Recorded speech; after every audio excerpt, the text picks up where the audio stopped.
Hi, I'm Allie. You're about to listen to a special episode of Howe's Things. While we're not doing Howe's Things regularly anymore, some of these specials will continue to show up here in this feed. But you can listen to our new bi-weekly podcast, But Have You Tried, anywhere you get your podcasts at our But Have You Tried feed. Thanks for tuning in.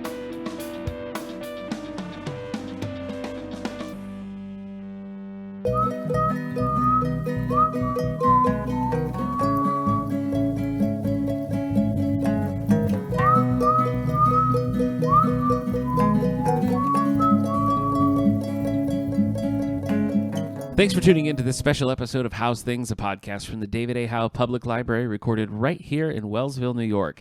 We're winding down Poetry Month right now, and so I've got Malik Acosta back with me to talk a little bit of poetry. Malik, welcome.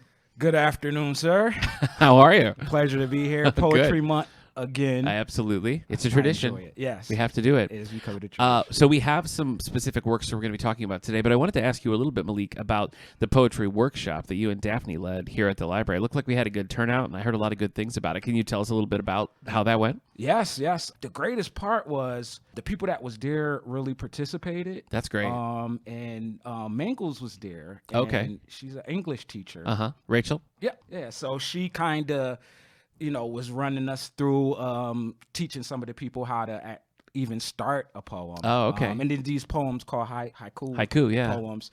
So it's just basically one line. So a lot of people started practicing.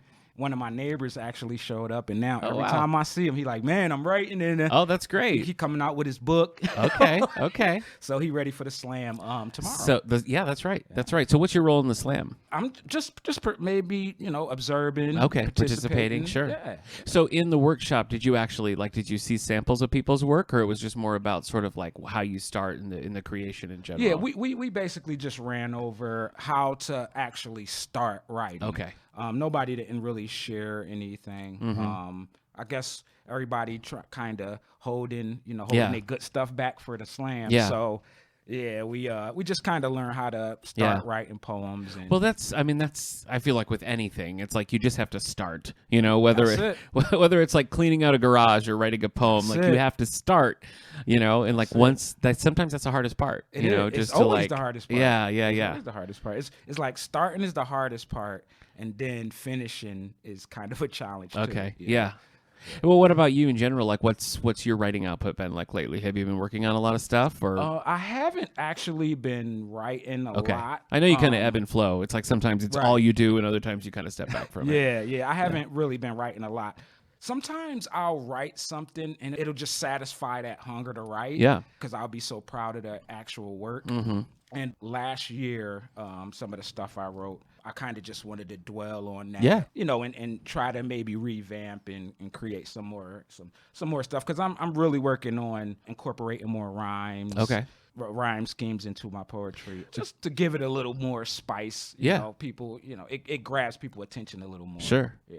Do you often revisit old work? Like, are you kind of going back to the drawing board on things you've finished and polishing and changing regularly? Is that a thing? That's part of it? Okay. Oh yeah, that's always a part of it. Okay. Some of the stuff I might have recited to you might have been stuff from 10 years ago. Okay. That just got revamped. Yeah. Like sometimes if, like for the slam, I'm going through a lot of old stuff and I'm seeing if there's anything in there that I think might fit or, people might like. So, yeah. Cool. Well, that's great. I'm looking forward to the slam. I hope it all goes well. Yes. And we've got some good books to talk about here today. One you brought to my attention, American Sunrise, poems by Joy Harjo. Not something that I wasn't aware of it, but I was really glad to have read it, so I'm looking forward to discussing that. Beautiful. And then we have a classic novel in verse, Me Moth by McBride, which I remember it was a Goodreads Choice Awards nominee for poetry, so I've seen that one kicking around. Okay. And it was kind of nice to have two different sort of ends of the spectrum as far as like what you do with poetry. So yes. Let's get into all that in a minute, but first let's open up our books and see where our bookmarks are at.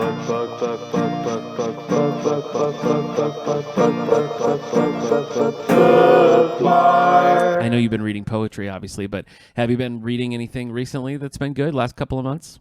Last couple of months, I kind of been more into the poetry and maybe watching some shows. Okay. And stuff like All that. right. Yeah, a couple series. Yeah, I know. It's sometimes I'll go through like a little bit of a reading drought. I've been trying to like read a bunch of different random things at the moment. When I'm in a drought, I try to read something familiar. So I read a Star Trek book. It's called Die Standing by Josh Jackson Miller. It's set in the Discovery world. Have you watched that one at all, Star Trek Discovery? I have. Okay. I have.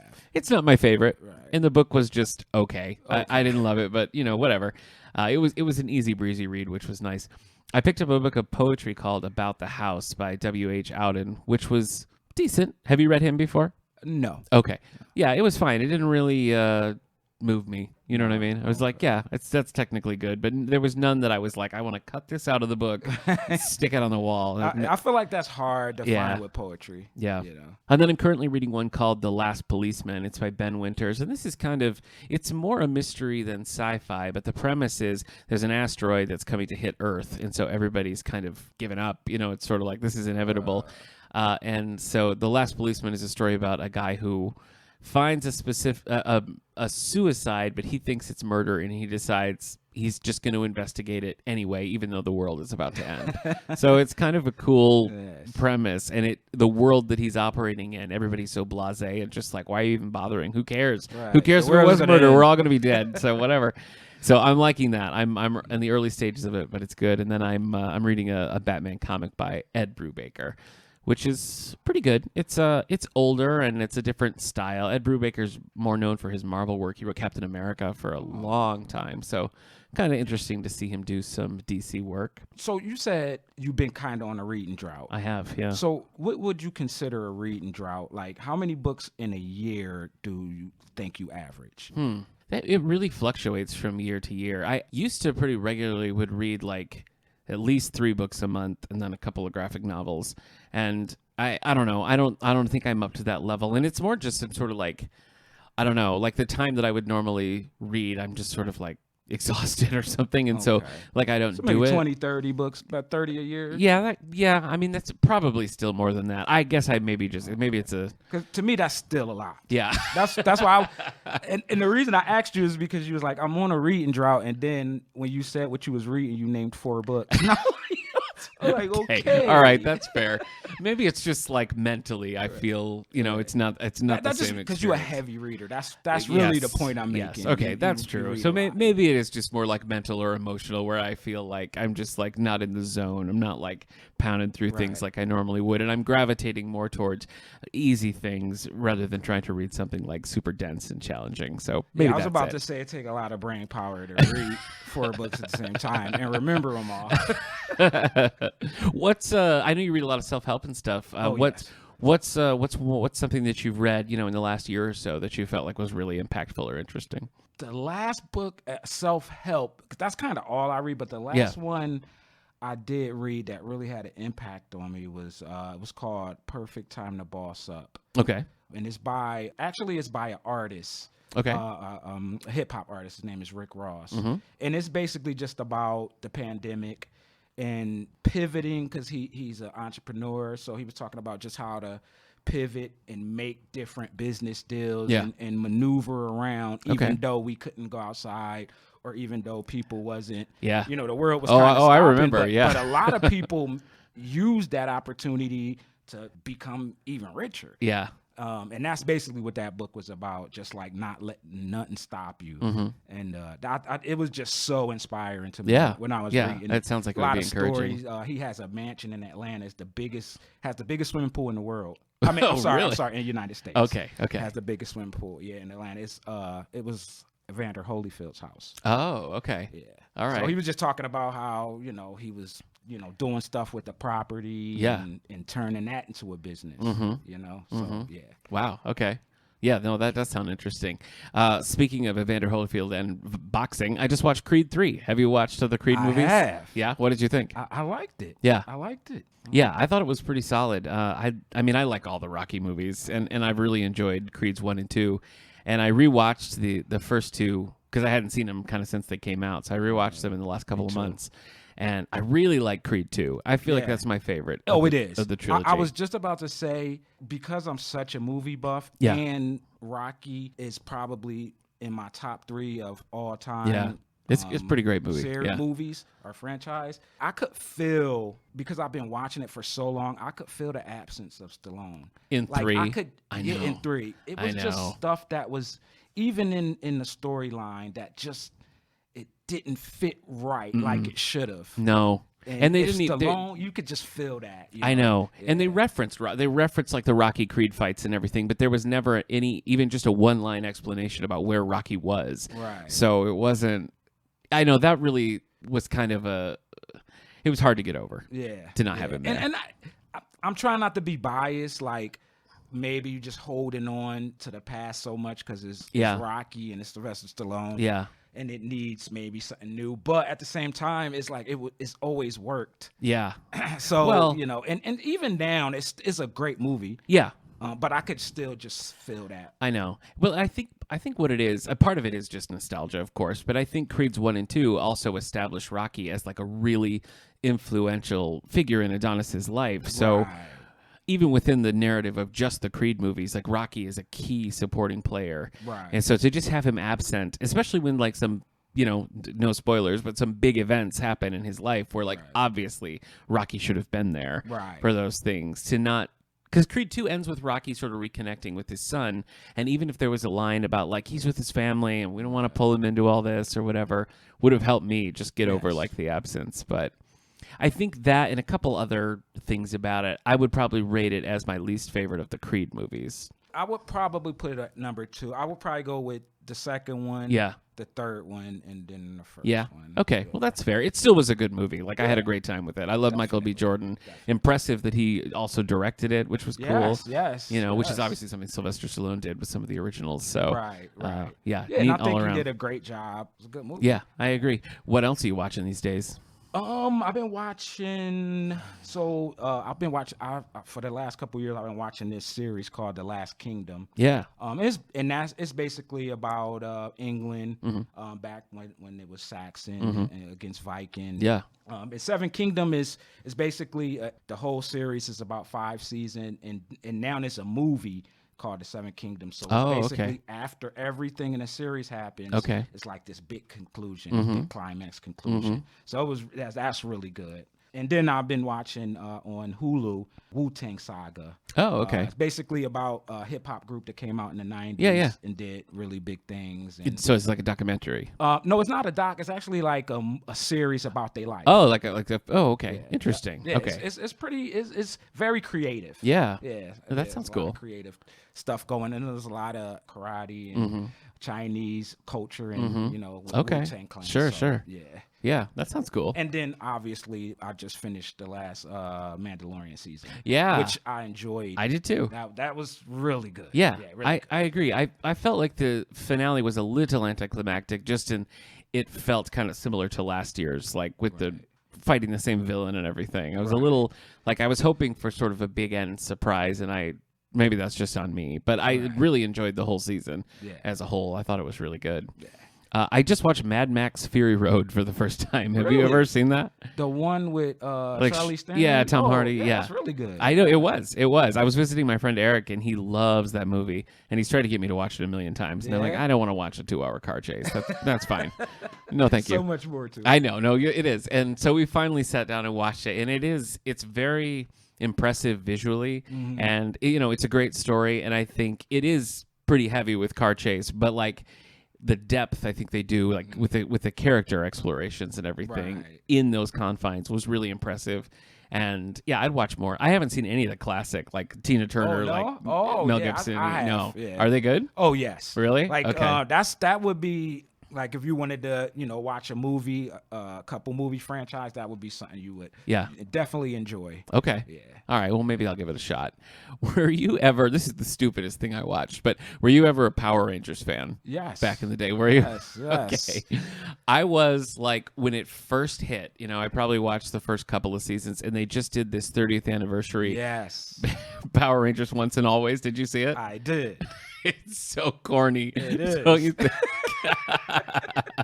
Just like I was I was always like, I kept looking at the date like, this is 2023. I know. It looked just like the one. It really did. From like, it the really 90s. did. Yeah. It was entertaining. It was. I know. That's the thing that I really appreciated about it, because the story is basically Billy and Zach from the originals get Rocky and Kat, who are sort of like replacement Power Rangers, and they have to go and like, fight Rita Repulsa again. Yes. And I guess it just did exactly what I wanted it to do, and it was just like a new episode of classic Power Rangers. Yeah. Like, it didn't try to do anything grand. Right. It was a cool, like, 55 minutes Right. of just pure nostalgia and jumping around, fighting and stuff. I had a good time with it. Oh yeah, definitely. And then to see the original characters still be able to move like that. Yeah, they looked pretty good too. Great. Yeah, I thought Zach in particular. Still dancing. Yes, and we got some fighting dance at the same fights. time. Yeah. I was like, I love it. Yeah. Okay. All right. Took me back. Yes, for sure. That's exactly what it did. Well, I'm glad you liked it, because I did too. All right. Well, why don't we move into some book news here? Look into the future to see what it proves. It's time for book news. Here is the New York Times hardcover fiction list from April 30th, 2023. Here we go. Number 10, Homecoming by Kate Morton. An unemployed journalist connects events in a true crime book which detail a long-buried murder in 1959 in South Australia to her own family. Interesting. All right. Little cold case action. I like that. Did you ever watch that show, Cold Case? Yes. Back in the day? Yeah, That was good. it was good. That's one that's like, the music rights are so crazy. That's why you can't watch it on DVD or like streaming or anything, because it was all filled with like classic rock songs and stuff. They don't have the rights to. We'll never see the light of day. Number 9, Things I Wish I Told My Mother by Susan Patterson and Susan DeLallo and James Patterson. Wow. It's a family affair. Secrets and hopes get unpacked when a mother and daughter vacation together in Paris. Number 8, 2 weeks on the list here, romantic comedy by Curtis Sittenfeld. A late-night show sketchwriter may become involved with a pop music sensation who is a guest host. Okay. Number 7, new this week, Lassiter by J.R. Ward. The 21st book in the Black Dagger Brotherhood series. A fallen angel meets a mysterious female. These J.R. Ward books are always huge and remain pretty popular. People still checking these out. Those kind of storylines, you can just go on forever. It's like a black hole. Yeah. It really is. Yeah. And once you start, I think you get sucked right in, like a black hole. Number 6, 3 weeks on the list, Hang the Moon by Jeanette Walls. Oh, Jeanette Walls wrote The Glass Castle, which is a nonfiction book. We did it for a book club years ago, and I loved it. It was so good. There's a movie with Brie Larson, which is also good, but I haven't read her fiction here, so let's see what this is about. Hang the Moon. 9 years after being cast out, a young woman returns to reclaim her place in her family and comes into her own as a bootlegger. That's a twist. I didn't see that coming. Number 5, 29 weeks on the list. This one I've been seeing lots of places. I need to read it. Maybe I'll get over my drought and I'll read this serious book. Tomorrow and Tomorrow and Tomorrow by Gabrielle Zevin. 2 friends find their partnership challenged in the world of video game designs. But I think that's like an alternate universe kind of story. I think it's sort of like sci-fi-esque. So I don't know. It looks cool. Number 4, 5 weeks on the list, House Beautiful by Anne Napolitano. In an homage to Louisa May Alcott's Little Women. Oh, I hate Little Women. Did you? I mean, I like the movie. I like the movie, but we read that book for a book club, and that was a slog to get through. Really? So maybe this would be better. In an homage to Louisa May Alcott's Little Women, a young man's dark past resurfaces as he gets to know the family of his college sweetheart. Number 3, new this week, The Only Survivors by Megan Miranda. Death and trouble loom over a reunion marking 10 years since tragedy befell a group of high school seniors. Okay, that sounds like a Netflix series in the making. Number 2, 42 weeks on the list. That's almost a year. Lessons in Chemistry by Bonnie Garmis. A scientist and single mother living in California in the 1960s becomes a TV star on a cooking show. And number 1, new this week, Dark Angel by John Sanford. People love John Sanford. The second book in the Letty Davenport series, Letty takes an undercover assignment that puts her in harm's way with a group of hackers. None of those really spoke to me. Did any of those sound interesting to you? Not that much. Maybe the Dark Angel. That's something I might. Oh, you're the J.R. Ward. You're gonna get on the J.R. Ward train. Yeah, just because I'm a little familiar with that storyline. Okay. So yeah, maybe. Yeah, I mean, there's so many of them, so obviously it's working for a lot of people. Oh yes. All right. Well, let's get into our Poetry Month spotlight.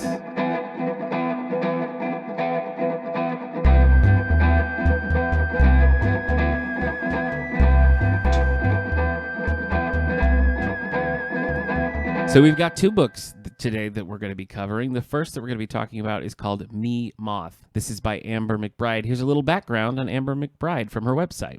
Amber McBride received her Bachelor's of Arts in English from James Madison University in 2010 and acquired her MFA in Poetry from Emerson College in 2012. She's taught English composition, English literature, and introduction to poetry at James Madison University, Strayer University, and Northern Virginia Community College. She currently teaches at the University of Virginia. And this book was a 2021 Goodreads Choice Awards Poetry nominee. I hadn't read this author before. Were you familiar with her at all? No, I wasn't. But I was familiar with her, but I hadn't read any of her work yet. Yeah, I've seen, particularly Me Moth, I've seen kicking around a lot. Here is the publisher's synopsis for this book. Moth has lost her family in an accident. Though she lives with her aunt, she feels alone and uprooted until she meets Sani, a boy who's also searching for his roots. If he knows more about where he comes from, maybe he'll be able to understand his ongoing depression. And if Moth can help him feel grounded, then perhaps she too will discover the history she carries in her bones. Moth and Sani take a road trip that has them chasing ghosts and searching for ancestors. The way each moves forward is surprising, I'll say, powerful, and unforgettable. Here is an exquisite and uplifting novel about identity, first love, and the ways that our memories and our roots steer us through the universe. So the synopsis here kind of tells you that it's surprising, powerful, and unforgettable. And there are elements of this that we'll have to spoil. So we'll give a spoiler notice before we get there. Yes. But so tell me what you think. We've read some of these novels in verse before, but this was a decidedly different tone than ones we've covered before. What did you think? I liked it. It kind of reminded me of that last story that we was reading with the baseball player. Oh, yeah. Fast pitch. Yeah. It's just that ancestry piece. Yeah. Just kind of reminded me of that. A lot of these African-American authors, they write about ancestry a lot. Yeah. And that's something I'm just not used to reading as an African-American man myself. Yeah. So it's just been really enlightening for me to just kind of been reading about that and just learning more about the belief systems they had in the early 1900s. Yeah, that was an interesting piece to it, just like in Fast Pitch. I mean, having that, it's not really a multi-generational story in the sense that we're not seeing all these things play out, but I think their interest in the past and how the past sort of informs the way that they're moving forward. Yes. And particularly with Moth dealing with this loss, I think that's pulling at a need for roots and a need to go back and everything. I think that plays out as, a compelling part of the story that pushes the narrative forward while she's kind of looking back, you know? So I will say, I mean, let's just get into the spoiler part of it right now. So if you're going to read Me Moth and you don't want to be spoiled, you're going to have to skip ahead or something because we have to get here. Their relationship, Moth and Sani, it starts in a pretty traditional way, I think. And as it goes a little farther, you start to kind of wonder, what is going on with these two? What is the missing piece that we're not seeing here? Because I don't know really when it switches, but it felt along the way that you could kind of sense that something was atypical, right? Did you get that? Yes, I did. I did. I think maybe I didn't really pick up on that kind of weirdness until it was like hindsight. Once I looked back, then I kind of started to realize, oh, that's why, I was a little mysterious, but I wasn't really sure what the twist was going to be. Right. And here we go for a spoiler alert one more time. Spoilers! Moth is dead. Yes. She's a dead character, and we're seeing, we hear about this accident where she lost her family and everything, and you sort of come to learn that she was part of that, and Sani is kind of the one who is seeing her manifest and everything, because I think it's not presented like this is an emotional or a psychological thing that's happening. It's a true ghost story, that we're reading here, don't you think? Yeah. I mean, I think definitely. And when he sort of finally has enough and calls her on it, and it's I cannot live life with you. That was a real shocking moment for me. Yeah. It really was. Yeah, because did you see it coming? I didn't see it coming. I guess I felt like that would have to be how he felt in the end. Yeah. I didn't really see him being able to really look at it any other way. Yeah, I just didn't know that was going to be the reveal, and I think what's so clever about it and what's so good in the it made me want to go back and read the book again to look for clues. Oh yes, because It was shocking in that I didn't see it coming, but not shocking in a way that was like, well, that makes no sense. I don't buy that. Like, it was still a believable turn. Yes. Which I think is kind of tricky. So after I realized what was really happening, I went back and read a little bit. Okay. Because I do that a lot, like even with movies sometimes. That's why I really love psychological thrillers and stuff like that. Because once I get the plot, sometimes I'll have to just go back a little bit because I might have missed something that I can see a little more clearly. Yeah. And when I went back, I did really start to see all those signs. Yeah, well, it's definitely there, and it's layered in a way that like you understand the reveal when it happens, but you're not like, all right, come on, we know what's going on. It wasn't like that at all. I've really enjoyed these novels in verse that we've read. Like, I think the first one we did was Kwame Alexander's. It was the crossover, right? Yes. Yeah. And then I read Rebound, and I read a couple of his other ones. And then the Jason Reynolds one. I know. The Jason Reynolds one we did, Long Way Down, was a much deeper kind of, psychological, like upsetting kind of story. Kind of like this one. Kind of like this one, yeah. And then Poet X, and I feel like there's another one in there. But I see why, like, it works so well for YA because it doesn't read like a short story to me. It feels like you're reading a novel, but, because it's in verse, like you're moving through it more quickly. I think this book, it's presented, like the format of the poems is presented differently based on like the emotion that's coming across. Right. So it would be sort of like, scattered words on a page or just different little things with that, which I know is standard, but like since I don't read a ton of poetry, it's always, I appreciate the visual element of it. Yes. I think that's really nice. And I think that the style really suited this. Oh, yes. And I just think it's so much, like you say, easier to consume. And I think that's why it works so well for YA. It's so much easier to consume. And it doesn't make you feel like you tearing layers off. It's kind of revealed almost like you get in a little bit as you read. Yeah. So you're not just pulling layers off trying to get to the end. Yeah. Well, and I think it's such a good bridge into reading more poetry because like, it is like they are poems and a lot of them I think would stand alone. If you pulled them out of the book and just read it would function as a standalone poem, which is great. But I think that like if you said to whoever, somebody who doesn't want to read poetry, like, here, read this book of poems, they'd be like, no. But if you were like, read this novel, it's written in a poetry style, they would be like, okay. And then definitely. That kind of like, so I think there's a lot of value in it, not just in the story, but in what it can do to like expand people's style of books that they're willing to read. Yes. So. Yes. And anything that's encouraging people to read, we all for it. I think even if we've spoiled it for you and you haven't read it, I don't think like knowing that that's where it goes is going to affect your enjoyment of the book, because I think if you go in knowing what you're dealing with, and there are hints, I mean, it's kind of presented as a ghost story. I think if you go in knowing what you're expecting, you're going to pick out a lot of little things that maybe you and I missed because we didn't know, we weren't looking for it. So, I say 2 thumbs up. I liked it quite a bit. Yes, me too. I had one more thing I wanted to ask you. Yes, yeah. I don't know if you noticed this or not, but okay. So on that road trip, they had a playlist. So it's a playlist in the back of the book. Oh, I didn't even look. Of songs. Okay. Which is the actual inspiration. She used these songs. She made this playlist as she wrote this book. She only took her 3.5 months to write this book. Wow. And this playlist in the back of the book, you can listen to it. The songs and the artist is listed out. It's the inspiration behind everything. And wow, no, I totally missed that. I totally missed it. Yeah, that's the soundtrack to the road trip that they went on. So that's really cool. It's a soundtrack to discovery. Yeah. No, that's great. So that's Amber McBride's Me Moth. So it's just in the back of the book. Yes, it's in the back of the book. Okay, cool. Yeah, good point. Do you want to talk a little bit about the book that you picked for our traditional, like a book of poems? American Sunrise? Yeah. Sure. Yeah. So basically it's a poem about Native Americans from 1830 when President Andrew Jackson signed the Indian Removal Act. And so the book is just poems, basically stories of misplaced people traveling. Yeah. And what made me really gravitate to this book is because when I was first reading it, the poetry wasn't really amazing to me or anything, but it was very relatable. Just in the sense that I've moved around a lot in my life, always moving around. Yeah.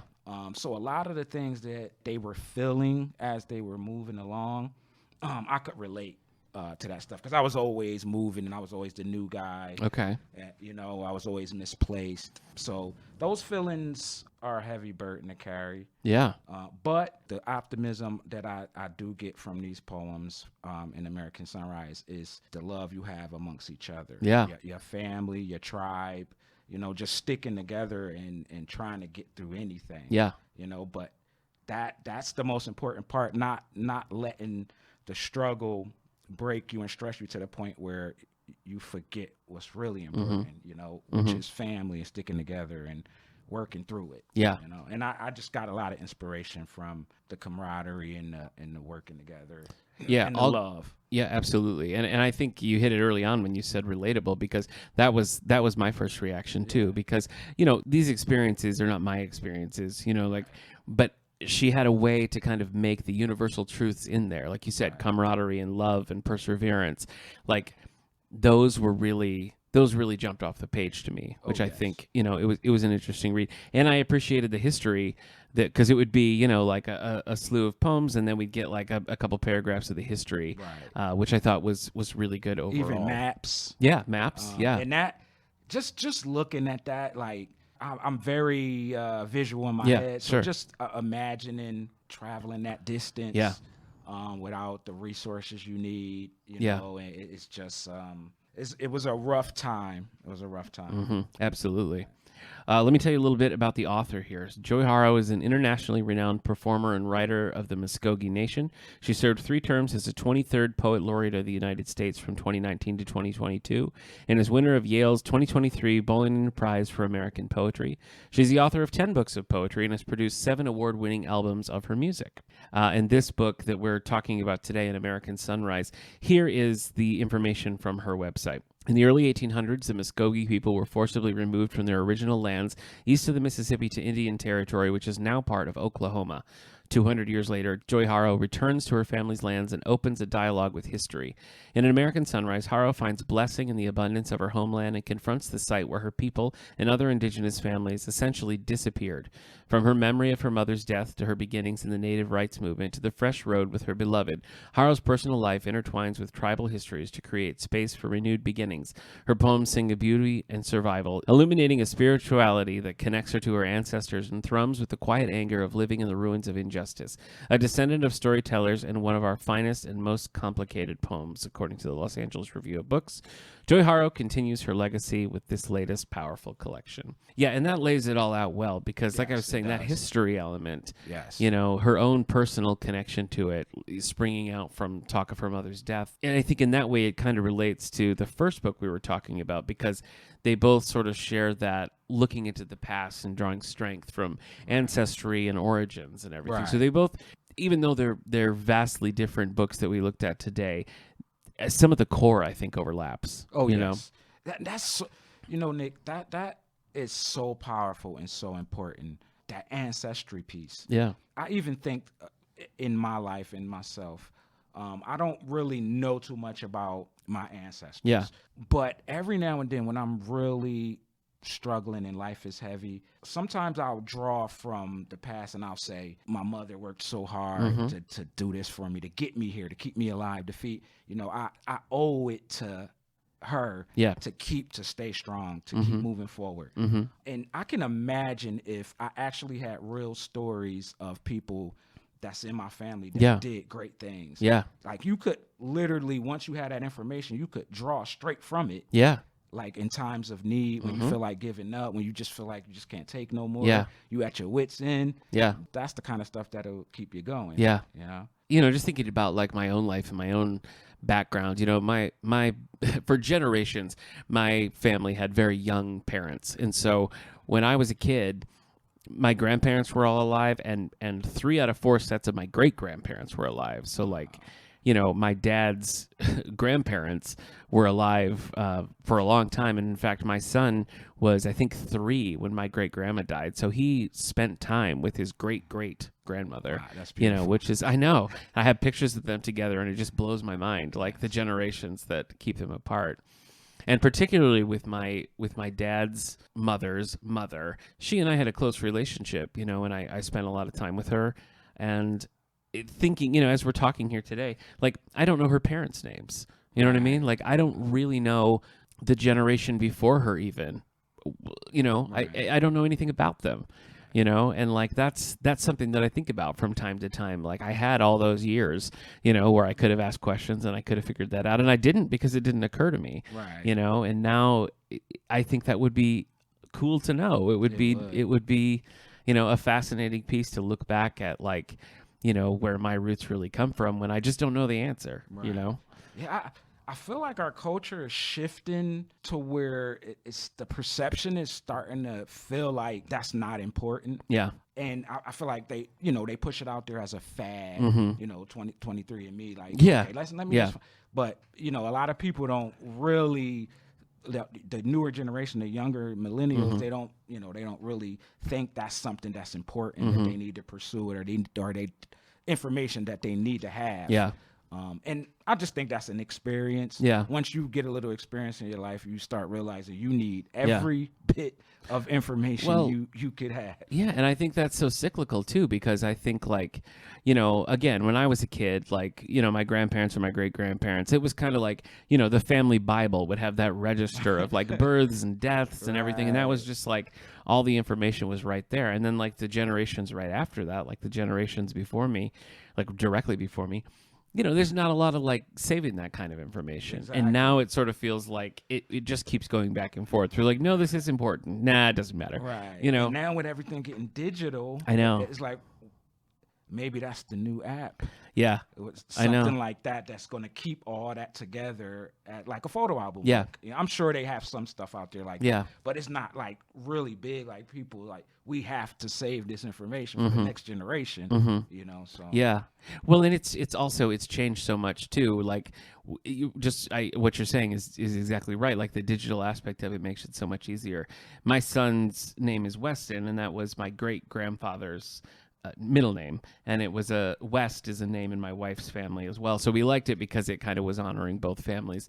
And when I was trying to look up, like, spellings and things, I googled, like, and found gravestones of, like, my great-great-grandparents and stuff like that, and was able to kind of piece together, Weston was my great-grandfather's mother's maiden name, and that was, like, a whole branch of family I don't even know anything about, Wow.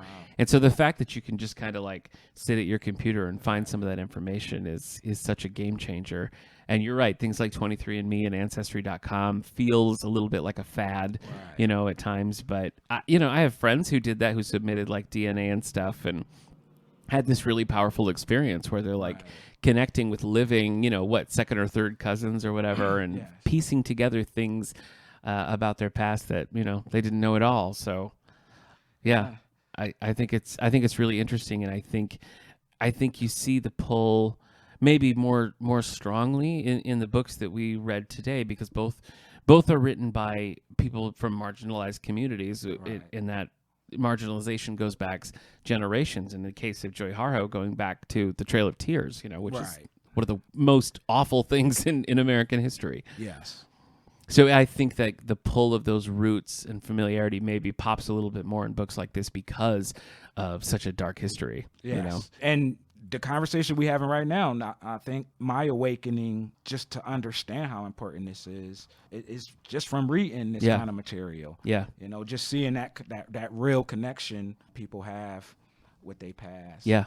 Even to the point, even scientifically, I always say, I know people personally that's never met their father, that I've met their father, like younger people. Yeah. And they're just like them. Yeah. That's wild. Almost everything they do, and they never was around each other.